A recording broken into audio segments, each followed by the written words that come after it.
The year is 1987, and hip hop music starts to break away from its old school foundation, and a new school era emerges. This era is fueled by innovation, Black consciousness, and diversity in sound and participation. For many, this is arguably hip hop's most creative period, the Golden Era. Covering the period from 1987 through 1984, the series will focus on the Golden Era and cover several specific influential albums and their impact on the hip-hop generation and the generations that follow.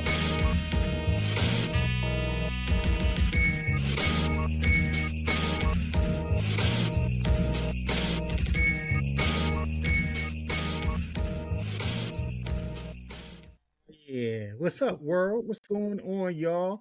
We're back.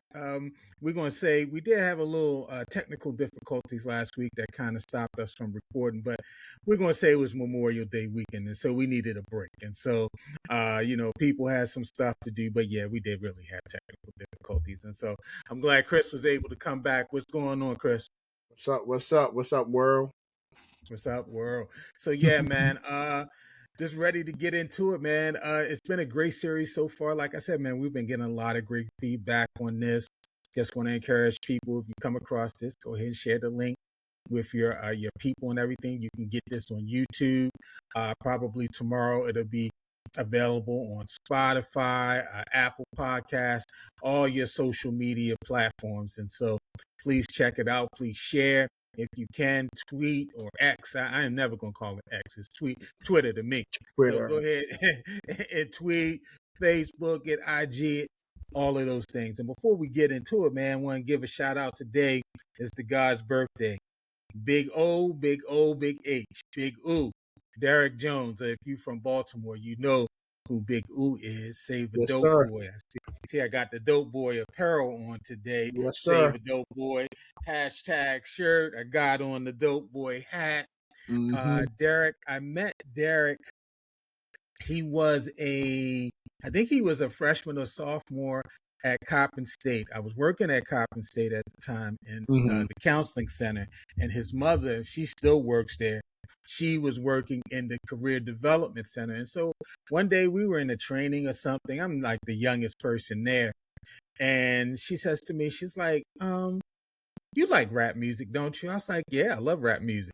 She's like, I think you and my son would be a perfect match. I was like, really? She's like, yeah, I want you to be my son. I want you to mentor my son. I was like, okay. And man, we met. It was like love at first sight, man. So Big Rudy, I met a couple other people that was part of that whole crew. They had a little crew that they used to roll with and whatever, man. They used to come by my office and steal my Source magazines when Source was popping.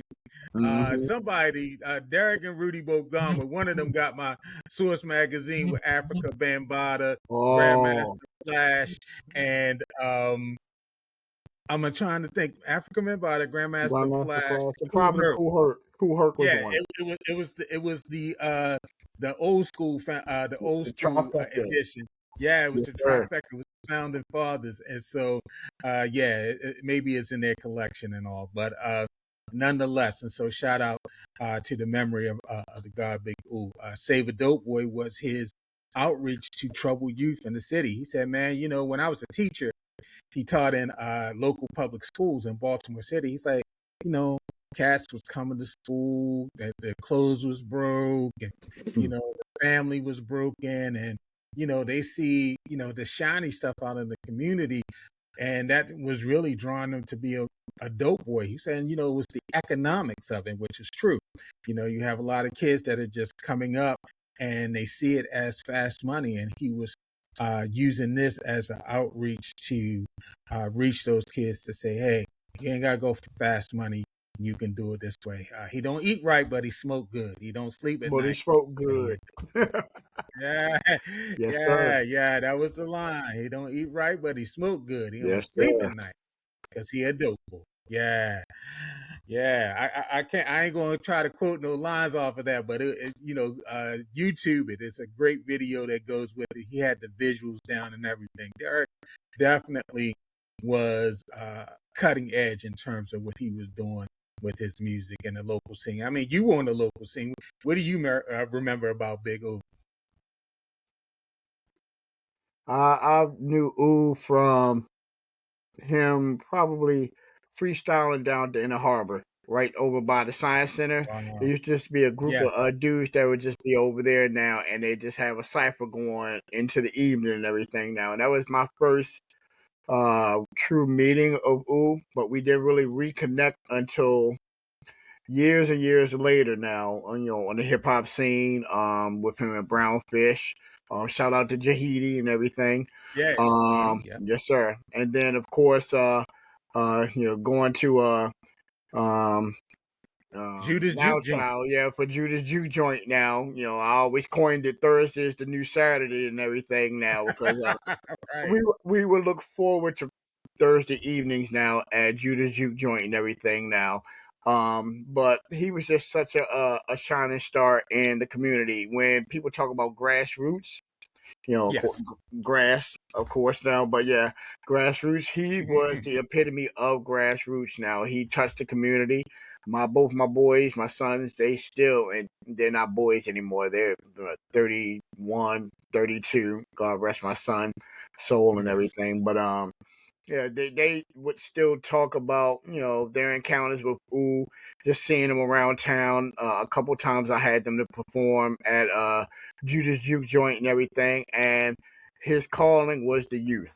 His definitely Yes. was the youth, but he was able to find that common ground between the streets and corporate America at the same time now. So he, like you say, he was ahead of the game. He was ahead of his time. And the only thing I can say now is ooh forever. Definitely. Ooh forever. Big Ooh Ooh forever. forever. Yeah. Yes, sir. Most definitely. Most definitely. They even had me out on some Thursday nights with my old butt out Yes, there sir. I trying to seen you catch a there. little bit of it. Yeah, you remember? Yeah, I used to come out there. I had Ooh come to my class at the University of Baltimore, to talk about the influence of hip hop on youth and everything. And so, yeah, man, he was just him, Mom Duke, sister, whole thing. Mm-hmm. Katina Bird, Catalina Mm-hmm. Bird, all of them. Catalina Yeah, Bird. the whole crew. Yeah, I forgot the other sister that was with them. She used to have the natural hair. I remember it by the end, but yeah, they used to all roll as a crew. So. Mm-hmm. Yeah, shout out to all of that in that crew. So, man, let's Yeah. go ahead and get into the inner sound, y'all. The Yes, sir. Daisy Age. Answering any other service, prerogative, praise positively, I'm acquitted. Enemies publicly shame my utility. After the battle, they admit I'm with it. Simply soothe, well moved, vinyl like glue. Transistors are never more shown like with when vocal flow brings it all down in ruins due to a clue of a naughty Norse car. Plug tuning. All right, I got it right this You time. got it I got it right. right. You got it I right. got it Yes, right this sir. time, son. Come on, Yes, son. sir.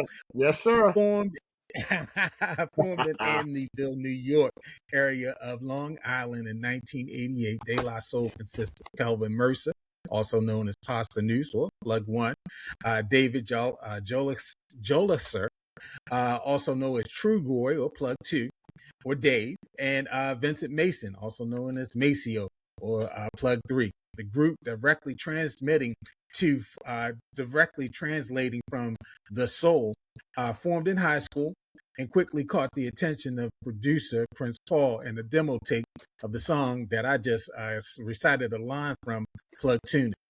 3 Feet High and Rising, their debut studio album, was released in February 1989 by Tommy Boy Records.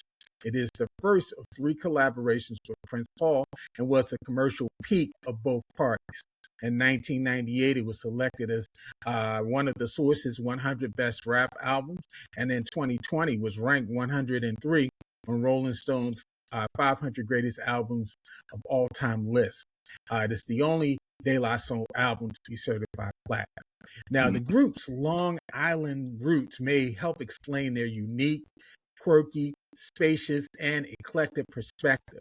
Once removed from the hustle of New York City, but close enough to be familiar with the roots of hip hop culture and music, De La Soul expressed a side of the Black hip hop experience that may benefit from and also benefit to the space and distance they enjoy to truly digest, reinterpret, and create an evolutionary hip hop sound based on playful wordplay, innovative sampling, and of course, their trademark wisdom laid out over positive and soulful grooves. And so, De La Soul, they took Afrocentricity in a different direction. They made it, like we said, eclectic.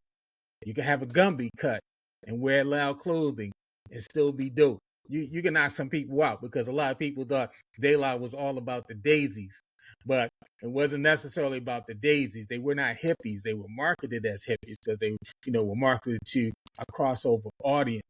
But that made them even the more cooler, the inside wordplay, the quirkiness. The thing about De La, man, it really reminded me a lot about myself, how I joke with my friends, how we cut up, how we were all silly. We knew we were not gangsters, but we definitely had a love and respect for hip hop. But we also, we were silly dudes. And so I remember in 1989, trying to think, Wisdom, in 1989 in February, I was preparing to graduate from college. And so I was working hard towards finishing up at Hampton University.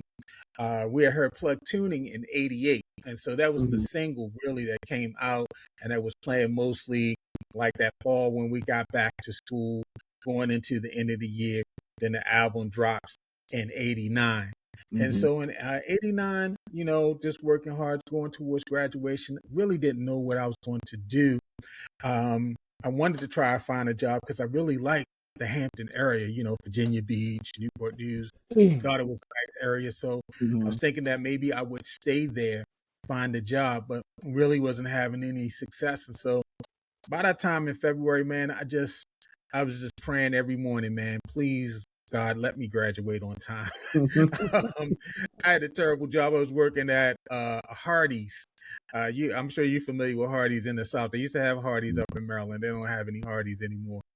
But I used to work at the Hardee's. I worked the morning shift. I was making them sausage biscuits and biscuits and gravy and all that stuff, man. Going to school smelling like a sausage for half of the day and whatnot. And so, '89 was definitely a pivotal time because I was facing my future, transitioning into quote unquote real adulthood. Now, in '89, what were you doing, my brother? 89, I came home from Virginia Union, and I got me a job. And I was working on music and everything now. I took a little sabbatical, from school, until 90 when I went back to school, to Coppin. But 89, more so just working on music with, my MC, Speech, and DJ, DJ Authentic.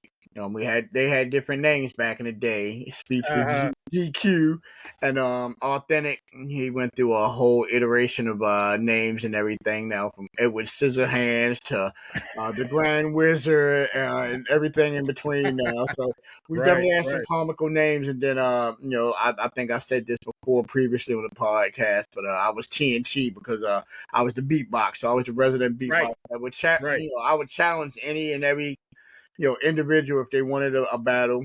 I definitely would do that. I would beatbox at different talent shows or at little spots around the city and everything. Now, if artists needed somebody, if they didn't have a DJ or anything, the beatbox was always there on the spot to provide the sonics and everything. So that was me and everything back then. But for the most part, I was working. I was working in a I was working at Overly Caterers. I remember that up on Bel Oh, Air wow. Road.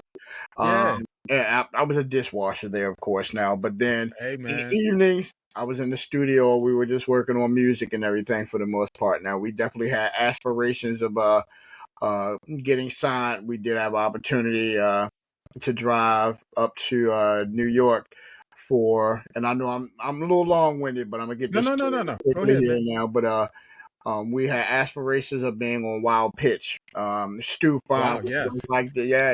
Fine. Stu Fine was like the president Virgil of Wild Sims. Pitch, and I sent out demo and I sent like a makeshift package to him now, just to of our demo and headshots and things of that nature. So they sent a letter back and said we wanted to set up a meeting now.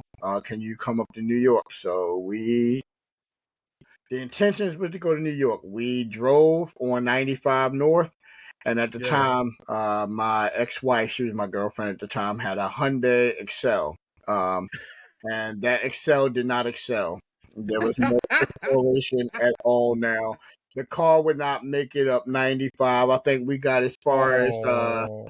probably one of those rest areas like the Chesapeake House, one of those Maryland House. Y'all didn't even get Oh out my, the state. we did not get out the state. So that pretty much let me know that it wasn't to be. But we still had the opportunity, so I still hold that close to my heart now, as well as the other group members. Right. Now they laugh about it, saying, "Man, you in that car." But as soon as we turned around, we could not make it up 95. We were going about 30 miles an hour on 95, which was a Oh. disaster. So we hopped off 95. Right. We got on Route 40 coming back towards Yeah, y'all got Baltimore. on 40 coming back. But That's of what I was course, gonna when we got on say. Route 40 coming back, the car wanted to go 55 miles an hour. So I said, yeah, this was not meant to be. So that's my claim to fame right now. But De-La definitely influenced us because, even though we were in Baltimore, we felt that kinship with them now. So when they Sure. first dropped Plug Tuning back in, I think the summer 88. of '88, Mm-hmm. we definitely on that now. That definitely was our vibe.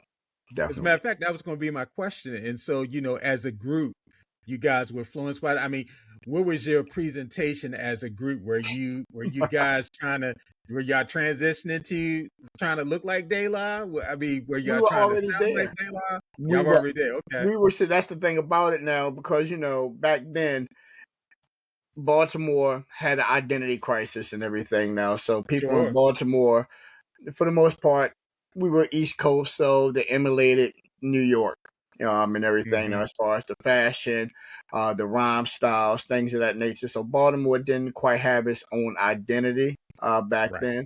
It was Right. definitely some dope groups and artists, of course, as you know already. But we wanted to be a little different, so we would be the kind of dudes that would wear like the clothes from like Jeans West and everything. Now we had matching gear and everything from Jeans West, so we weren't necessarily wearing the Yeah. jeans or the sweatsuits.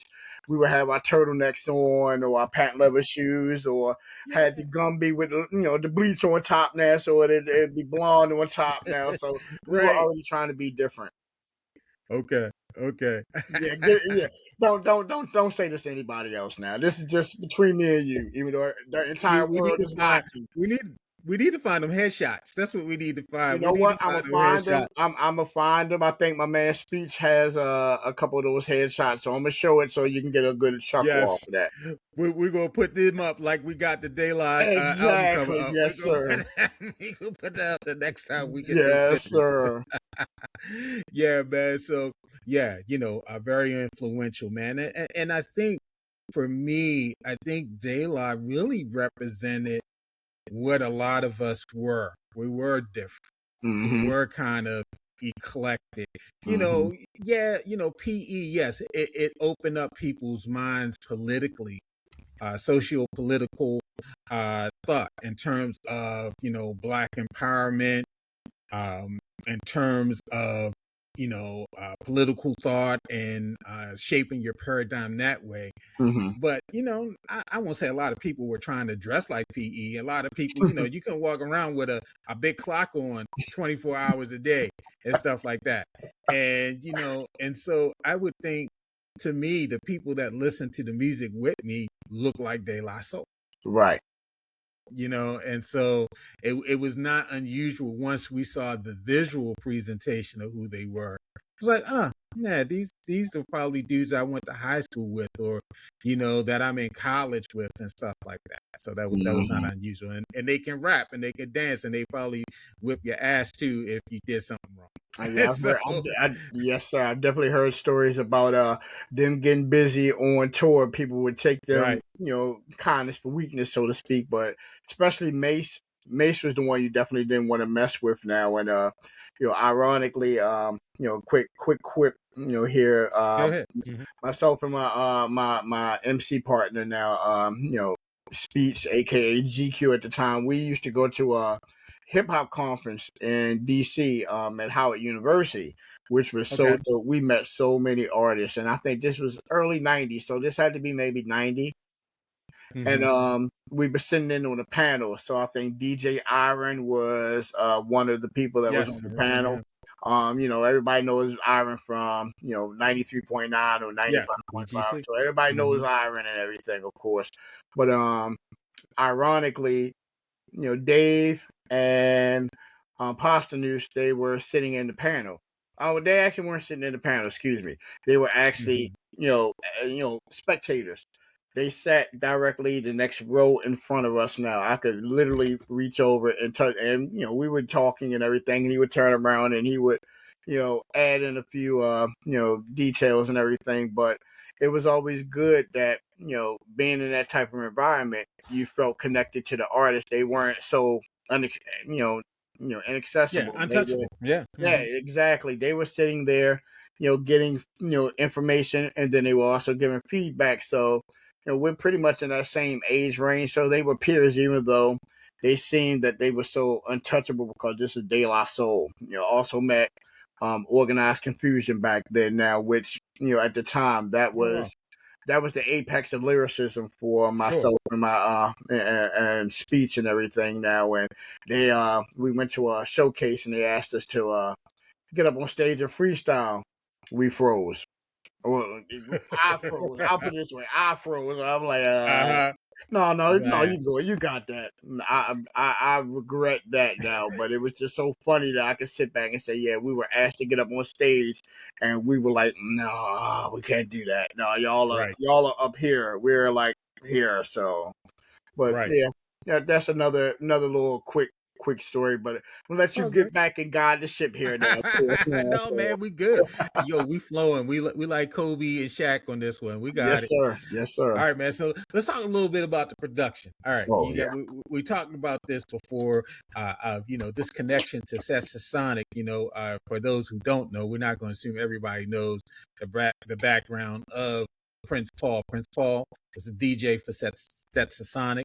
Mm-hmm. One of your golden era groups. Some people don't like the way that Sally walks. Sally. You had to talk and all Mm-hmm. that jazz. Go listen to Go Stat.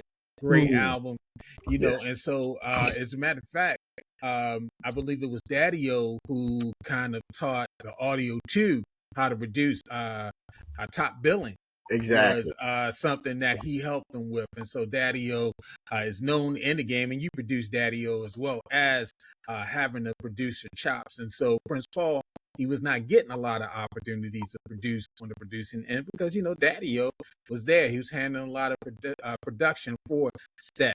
But Mm-hmm. what was distinct about Prince Paul, and why do you think he brought, or what do you think he brought to the group in terms of production side? When you think about Prince Paul styles, because it's not only Prince Paul's not only done De La Soul, he had Gravediggers, Prince Mm-hmm. Among Thieves, which was he had the stuff. Oh my God, not DJ Shadow. I'm trying to remember The the handsome handsome. boys uh, Yeah. the Handsome Boys Modeling Club. He's Mm-hmm. produced a lot of different things. And so when you think about what was distinct about Prince Paul, in your opinion as a producer, what did he bring to the group on the production side? He brought an ear that was really not present in hip hop prior to that album before 3 Feet High and Rising. He brought probably a wide palette when it came to the music and the sampling, and also contributing or really making those skits like we were discussing previously, Yeah, and everything. They basically you know gave credence to the skit being an integral part of an album, tying it all together, making it a cohesive story. So I think Prince Paul, he dug very deep in the crates and he used music that was not really being sampled. Everybody was in the James Brown bag when it came to the sampling for the most part. They stepped way outside of that box to go, with the Turtles and with Hall and Oates and so many other right. artists and everything. And I just credit Paul for having that foresight and that vision to, not be the norm. And I think it was like you said, it was like a marriage made in heaven and everything now, with him being able to probably, bring more of the creativity out of the lyrics from Plug One and Plug Two. Definitely. I think he matched their weird. Mm-hmm. I forgot the singer said, "Can somebody out here match my freak?" I mean, I think Prince Paul matched Dave and and Pasta News and Mercer's weirdness, their quirkiness, Mm-hmm. and he couldn't do that in Step. Right. He Right. couldn't bring this quirky. He wasn't bringing no Liberace sample into Stetsasonic or Johnny Cash or Mm-hmm. Hall and Oates. Although some of that is foundational. Hall and Oates, and they used a lot of white rock. And Mm-hmm. you look at Bambaataa, and read any interviews with Hurt. That was a lot of the breaks. That was some of the breaks that they were using back in the day. But Mm-hmm. the quirkiness, to match the quirkiness and the differentness, if I can make that the word, of the Mm-hmm. MCs, Paul definitely brought that. And you alluded to it. This album is generally regarded as the album that popularized the hip hop skit. Mm-hmm. I can't really recall a hip hop skit before this album. Now the skit, and we educating, we're not assuming that everybody knows about the hip hop skit. It's a form of sketch comedy that appears on a hip hop album or mixtape, and is usually written and performed by the artists themselves. Mm-hmm. And so this cohesiveness of the skit that bonds the whole album together. The premise of the album is based on a game show. The Mm-hmm. album is a game show. They start off with game show music. They introduce the game show host. He's talking about, there's several questions that we want our contestants. There's 3 contestants, and we want our contestants to answer, the following questions. I didn't Mm-hmm. write I should have wrote the questions down. But, there are 3 quirky questions. As a matter of fact, I think they had something on the inner sleeve where you could have mailed in the questions to Tommy Boy. And so that was, something totally different. You didn't get that. And then after that, everybody started doing skits. You know what I'm saying? Right. And while you were saying that, I remembered one because I actually do shuttle driving for Purdue, and I remember the first question was about, Yes. How how many many feathers feathers are are on a on a Purdue Purdue chicken? chicken? Exactly. And I'm like, where is this coming from? But now I'm doing a quick dive here, and I think the second question was, how many Yes. fibers are intertwined in a shredded wheat biscuit? Biscuit. And then the What third is one was, what does mhm. touche et lele poo mean? And I'm like, Right. And how so many times did the Batmobile catch a flat? And so this is, this nobody's doing that on an album at that time. exactly. I mean, now PE, they had interludes. Those were Mm-hmm. interludes. They were not skits, Right. and so that was different than this. This was actually act out, being Mm-hmm. being crazy. Like when me and my cousin were younger, we used to, we didn't have internet back in the 70s. And so we used to record ourselves imitating radio DJs. And so there was a guy, oh my God, not Lee Michaels. I'm trying to think the guy, he was a white guy on WWIN. Oh my God, something, I can't remember his name. Was it not Harold Pompey? Yes, Harold Pompey. Was Harold Pompey? Okay. Yes. And Okay. so we would imitate Harold Pompey or Lee Michaels, Mm-hmm. these people and stuff like that, and do, these little shows and these interviews and stuff like that. That was really what these skits were, Right. in a sense. And so, Mm-hmm. yeah, that's crazy. That's crazy. But It really is. yeah, this really, to me, it brought another. That's why this album, I think, in picking this album to talk about it set a trend in terms of skits. And I mean, we're still getting skits today. I mean, hey, I'm reloaded. We got people doing whole, movie Exactly. dialogue, and you can trace that all the way back to this album. And so, really, Exactly. 3 Feet High and Rising set the standard for skits thereafter. As a matter of fact, it ain't a daylight album if it ain't a skit on it. For Oh yeah, me, exactly. It has to be yeah, a it skit. has to be a skit on it. It has to be a skit on it. And so some skits are better than others. I mean, hey, we're going to talk about NWA next week. They had skits on They have NWA. skits. Exactly. They had skits on that album as well. And so yeah. And they weren't So PG rated skits. I'll put it no, that no, no, way. no. Just don't No. bite it.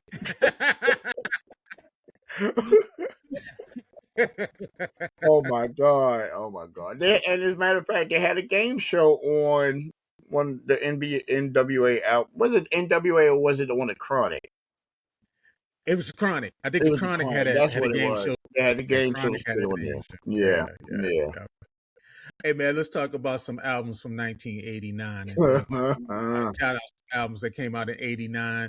Tone Loc After Dark. Now, this album was huge. Mm-hmm. Released on Delicious Vinyl, produced by Matt Dyke and Michael Ross and the Dust Brothers. They were big in the game back in the day. I think you had Funky Cole Medina on this one. Mm-hmm. Wild Thing on this joint. Yeah, so yeah, this was Chiba Chiba. Yeah, that Mm-hmm. was a big album with Tone Loc. That really set him out. Although we're going to talk about Straight Outta Compton next week. Straight Outta Compton was actually released in '89, but it really blew in '90. So we moved it Mm-hmm. to '90. Kwame, the Boy Genius. This Mm-hmm. was an outstanding album. Love This that was album. this was produced by Herbie, the Love Bug and the Invincibles.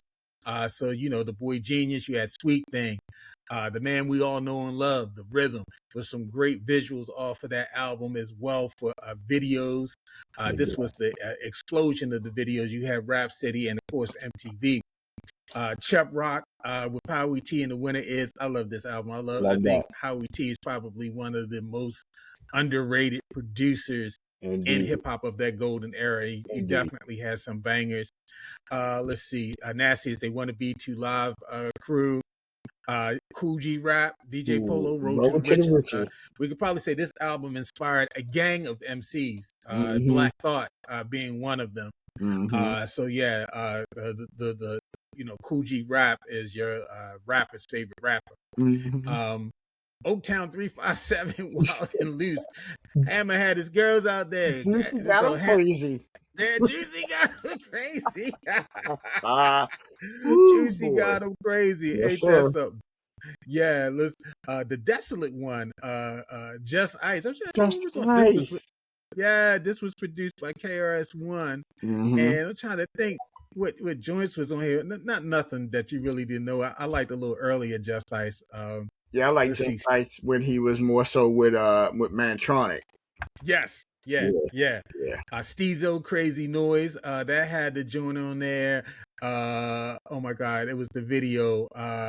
No, it's my turn. No, yeah, I think it Yeah, was my yeah. turn. It's my turn. Yeah. It's my turn. He had on a hammer pants dancing on top of the World Mm-hmm. Trade Center. Nice and Smooth. Their debut album came out. Special Ed, Youngest in Youngest in Charge. charge. Dun dun dun dun. I got it made. Yeah. That whole joint. That was a great album. Chill Mm-hmm. Rob G. I was listening to that the other day. Ride the Mm-hmm. Rhythm. Mm-hmm. The Power, which was remade by Snap. A lot of people thought the song was by Snap, but the original was by Cool Rob G and Chill Rob G, excuse me, and that was a Mm-hmm. great album. I'm just running through Kumo D, Gangstar. We got the first Gangstar album that year. No More Mr. Nice Guy. They I would have think been words. label mates. Chill Rod Yeah, G and Gangstar would have you been would my have label been mates. able. Unfortunately, we didn't make it up 95, so. Right. I think Words I Manifest is on that album. No More Yeah. Mr. Nice Guy. LL released Walking with the Panther. I'm trying to think what was on. Nobody liked Walking with the Panther. Nah, that he was ahead of the curve now. Like what he was doing back then, as far as the jewels and the Right. rhyming and the alcohol, the moet type thing. He was ahead of the game now. People we're doing that 10, 15 years after the fact. Back then, it was frowned upon. It definitely was. Definitely. And he had some hits on there. I'm That Type of Guy, Going Back to Cali, Big Mm-hmm. Old Butt. So he did have a couple of joints on there. Boogie Down Productions, Ghetto Music. This was after the death of Scott Rock. Mm-hmm. And KRS-One, he's making this transition from the blast master to the teacher. Mm-hmm. And you had a lot of goodies on this. Let's see. You Must Learn, Who Protects Us from You, Breath Control, Jack of Mm-hmm. Spades. Yeah. This is the album that Nas said, how you gonna name your album Blueprint when KRS already had an album named The Blueprint? Exactly. This is what he was referring to. Mm-hmm. DOC, No One Can Do It Better. Oh my God. That was the best album of that era to me. Now it was Yeah, that's the closest we'll probably ever get to having a flawless hip hop album, in my opinion. That was the West Coast Illmatic yes. before Illmatic came out. I agree with you. I don't think that's an overstatement. Mm-hmm. Is it funky enough? Mind blowing. The DOC and the Doctor, the Mm-hmm. Formula. Yeah, that's a great album. Mm-hmm. And let's see. Oh, EPMD Unfinished Business is the Mm-hmm. second album. Mm-hmm. I'm trying to think what was on Unfinished Business. Oh, so what you saying? Get Yeah. the Bozak. Of course, you got Uh-huh. James Part 2. Please listen to my demo. Knit Knack Paddywhack with K Solo. Yeah, you had a couple joints on that. Oh yeah. Yeah. And I'm trying. Oh yeah, Young MC, Stone Cold Rhymin'. Oh We're yeah. gonna give Young MC a shout out because he got sense and got off that Trump 4th of July thingy that they were trying to get everybody to perform in. But I think Bust a Move is on this album. Uh-huh. That was a big hit for him. I'm skipping a couple people, but Bismarck Never Sleeps. Biz Never Mm-hmm. Sleeps. I think Just a Friend is on that album. So Yeah. yeah. So that's a great album as well. So those are just some of the albums that you see. Oh, I don't want to forget this Queen Latifah. All Hail Oh the yeah. Queen. Yes, sir. Yes, sir. Yes, sir. Yes, sir. I heard this album. See, this was released in November that year. So I was home. I was in graduate school at which was then Coppin State College, Mm-hmm. working on my master's. And I used to go to Mondawmin to get the music, Mondawmin Mall, which is right next to Coppin State. Right. And they used to sell mixtapes. I forget who the DJs were that was like in Music Limited. They had about 4 or 5 music stores in there. Yeah. And this was the first store that I heard Nas. And this was the first time that I heard Queen Latifah. And Mm-hmm. so that album itself marked the 45 King on that. I mean, Rap for My Madness. Okay. Yeah, she did her thing. Shout out to Rob Bass, the late Rob Bass, rest in power. He released his solo joint in '89 as well. And so Mm-hmm. those are just some of the different albums that were dropped during that time. But Mm-hmm. some good music came out in '89. Excuse me. All right, so let's talk about some of your favorite tracks from the album. Me, Myself, and I. That was the hit single. You Mm-hmm. had Magic Number. You had Buddy with Jungle Brothers and Q-Tip. Say No Go and I Know. And so outside of those couple things, did you have a sneaky deep cut favorite on this one?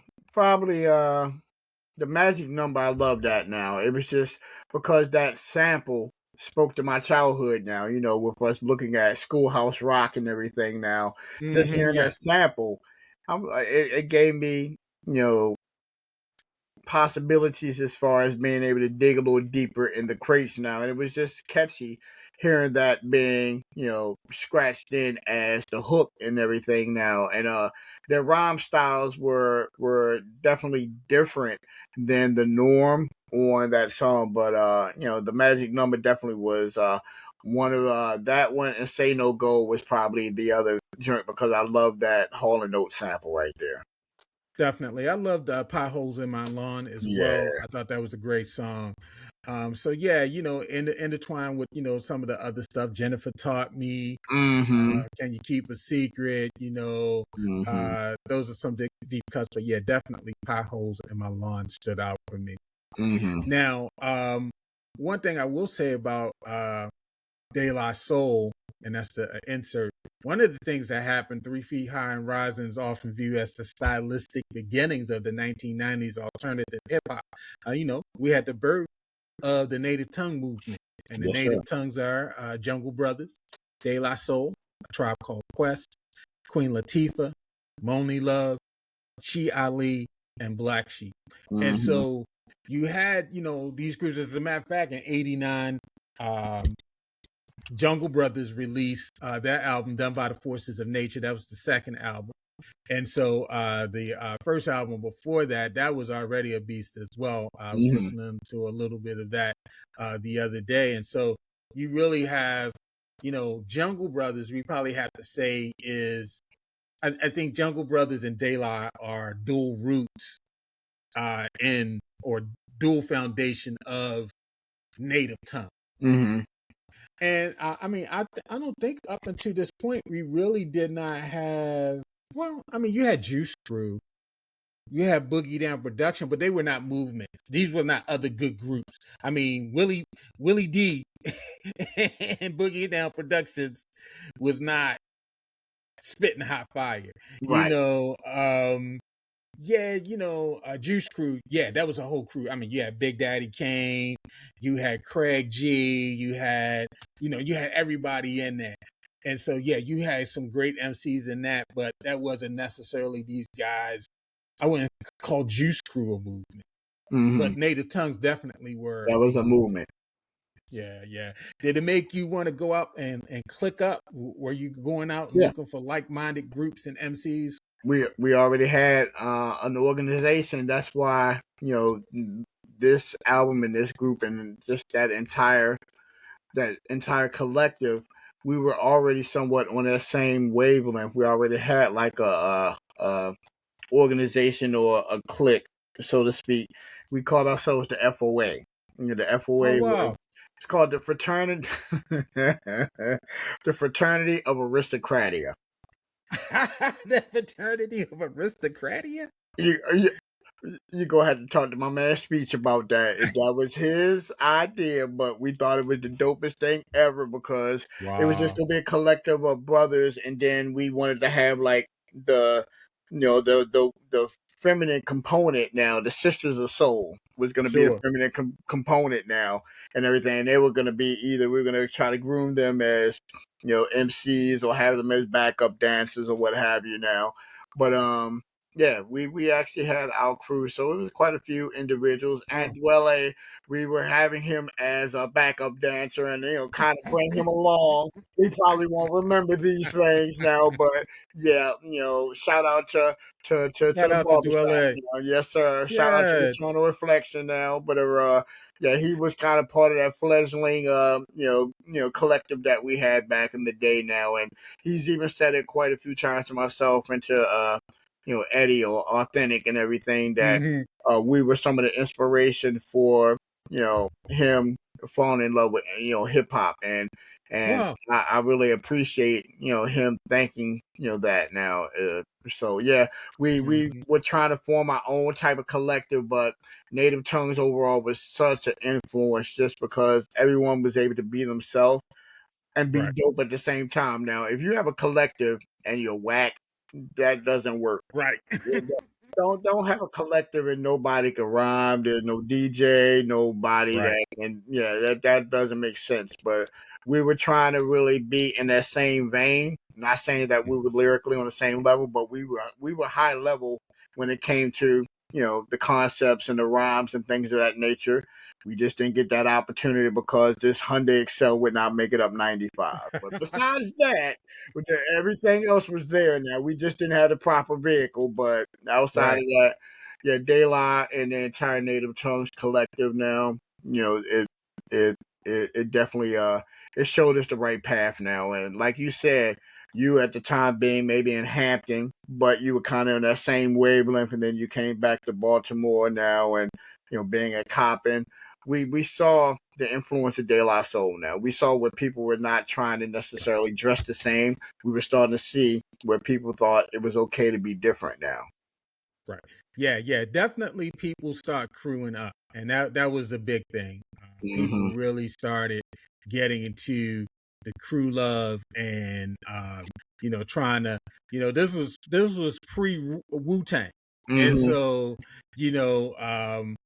so people was definitely trying to form these things and form these groups, and so you start to see these groups coming together, making music together, kind of like this big family, and it definitely had an influence on the music, especially De La and Queen Latifah, they're label mates. I think Moni Love might have been on Tommy Boy too, and so Tribe Called Quest, they're on Jive. Jungle Brothers, I think they're MCA, and so so you had these groups spread out, but they're definitely coming together as artists, and so. Man, I think I would say I'm gonna give ourselves a hand. I think we then redeemed ourselves. I think we redeemed ourselves from last week, from the technical difficulties, all of those different things, and so a great discussion. Just want to give a shout out again to DJ Wisdom. Not only a man that's too bad his Excel didn't excel. I need to make you choke, bro. Yeah, Not only did they excel, they ain't think about the train. I'm like, did y'all know Amtrak ran to New York, or Greyhound ran to New York? But y'all ain't had Greyhound money. No. We had gas money. Yeah, Gas money. Yeah. All right. That took Peter Pan or something. So I'll do that in the next lifetime. Yeah. I don't know if they had the Chinatown bus running down here, but y'all could even did Chinatown bus if y'all did it right. Anyway, nonetheless, yeah, man. So again, y'all, thank you again for tuning in to this.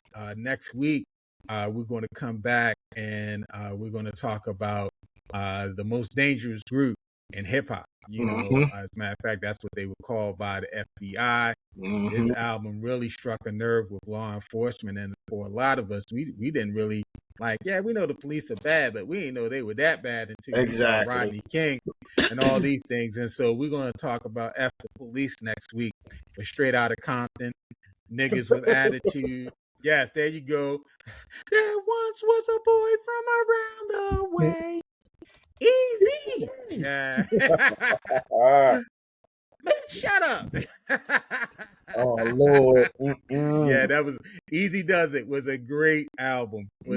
Great album. So we're gonna talk about West Coast and the rise of gangster rap, and this issue that we start to see pop up with government, with censorship, all of those particular things. And so I can't wait to get into that discussion. And so Wisdom, did you have anything you want to share with the people? Anything that you said you got some events going on tomorrow and all? What you doing tomorrow?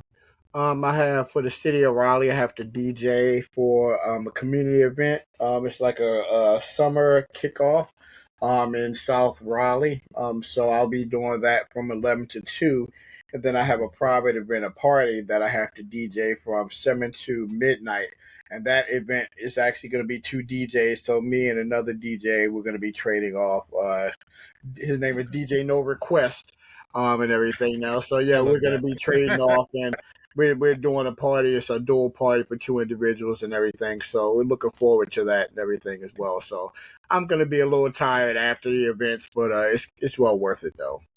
Good. Y'all try to support my man.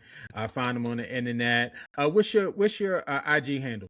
It's DJ Wisdom Beats. So anywhere on social media, just search up Wisdom Beats, and it's spelled out WISDOM Beats BEATS. So you can look at me on TikTok, on Instagram, on X, aka Twitter. Just look for DJ Wisdom Beats, and you should be able to locate me now, of course. Fantastic, y'all. We will be back with some sports talk. Me and Calvin, all things black, the B.I.G show. And so we ain't forget y'all. We know some people out there want that sports talk. So we definitely going to give it to you. But we got about another episode of the Golden Era. We got After Police, and then we're going to close up with A Tribe Called Quest, and we're going to talk about We Got the Jazz and Q-Tip and his greatness as a producer. And so Yes, that's sir. how we're going to Yes, close sir. out. And so, again, y'all, thank you, everybody, for being a part of what we're doing. This was an All Things Black with Calvin and Garland production. The original music used in this podcast was produced and used by permission from DJ Wisdom Beats. Thank you for listening, and make sure to follow us on your podcast platforms.